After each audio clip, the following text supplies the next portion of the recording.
কেন্দ্রীয় ঘোষিত ২৮ অক্টোবর ২০০৬ সালে ঢাকা বাইতুল মোকাররমের উত্তর গেটে আওয়ামী লীগের বর্বরতার লগি বৈঠা নিষ্ঠুর নির্যাতন ও জঘন্য হত্যার প্রতিবাদে বাংলাদেশ জামায়াত ইসলামী গৌরনদী শাখার উদ্যোগে সমাবেশ ও বিক্ষোভ মিছিল অনুষ্ঠিত হয়।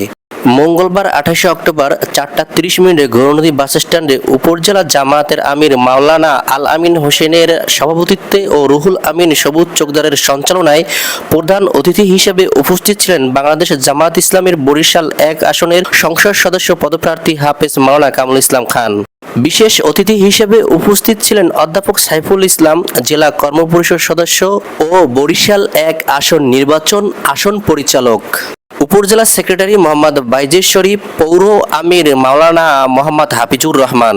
আরও উপস্থিত ছিলেন গৌরনদী উপজেলার যুব ও ক্রীড়া বিভাগের সভাপতি মোহাম্মদ মহিবুল্লাহ জামান, সেক্রেটারি মোহাম্মদ ফয়সাল ইসলাম, ছাত্র শিবিরের উপজেলা সভাপতি মোহাম্মদ সাইফুল ইসলাম সজল সহ উপজেলা ও বিভিন্ন ইউনিয়নের জামাত ইসলামের নেতৃবৃন্দ। জামাতের কার্যালয় থেকে শুরু হয়ে বাসস্ট্যান্ডের গুরুত্বপূর্ণ চত্বরে বিক্ষোভ মিছিলটি প্রদক্ষিণ করে। প্রদক্ষিণ শেষে কার্যালয়ের সামনে এসে ২০০৬ সালে শহীদ এবং ২৪ গণ অভ্যুত্থানের শহীদের রুহের মাগফিরাত কামনা করে বিক্ষোভ মিছিলটি শেষ হয়।